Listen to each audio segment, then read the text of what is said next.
Accordingly, we, the members of the National Council, representing the Jewish people in Palestine and the Zionist movement of the world, met together in solemn assembly today, the day of the termination of the British mandate for Palestine.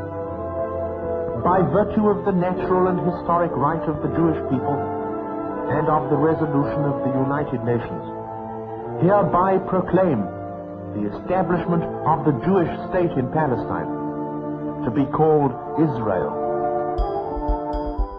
When Israel declared its independence as a Jewish state on the 14th of May 1948, then the Arab world began to react.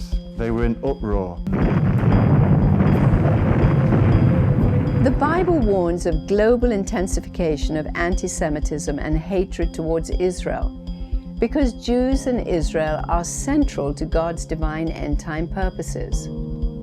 Fulfilled Bible prophecies concerning Israel, Jerusalem, and the Jew provide irrefutable proof of God's existence and that the Bible is true. The Christian Zionist believes the promises of God will be fulfilled, and so many of those promises we read in the prophets of the Old Testament speak of how the Lord will regather his people back to the land.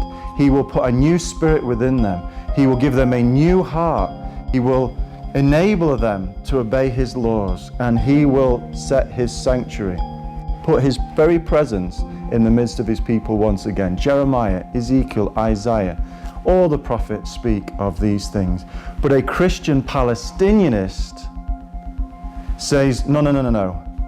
The Jews rejected Jesus. The Jews crucified their Messiah. Therefore, God has rejected the Jews and replaced them with the church, and the church is the new Israel, the true Israel, the spiritual Israel. Now, all those promised blessings that we read about throughout the prophetic scriptures apply to the church. This anti-Israel crusade believes that the nation of Israel is finished, but the Lord says the only way Israel can cease to be a nation before me is if you stop the sun from shining and the moon and the stars from coming out, if you can measure the heavens and the depths of the oceans. We can't do that. That is the whole point. Israel cannot cease, no matter what she has done.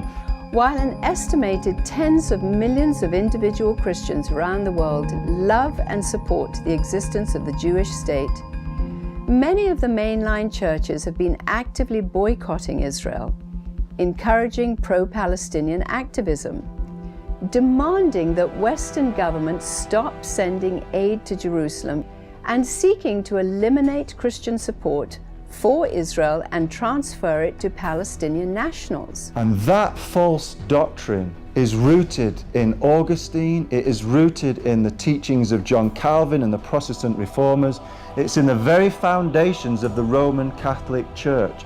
So we've got evangelicals and Roman Catholics joining forces to say Israel has been replaced. And not only the Roman Catholic Church and the Evangelical Church forming an alliance, but bringing in the Islamic world. This is an unholy alliance. Replacement theology is the common thread.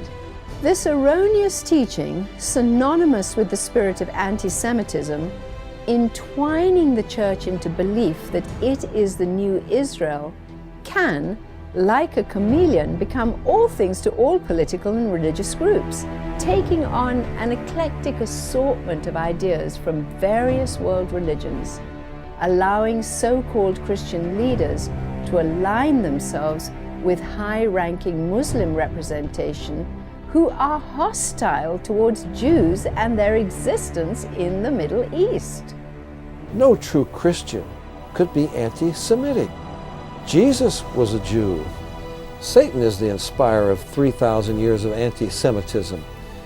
If the Jews were destroyed, Messiah could not be born, even after Christ came. If Satan could destroy the Jews, Yahweh would be a liar, unable to fulfill his promises to restore Israel to its land, for Christ to reign over them on David's throne at his second coming. God's integrity is linked to the survival of Israel.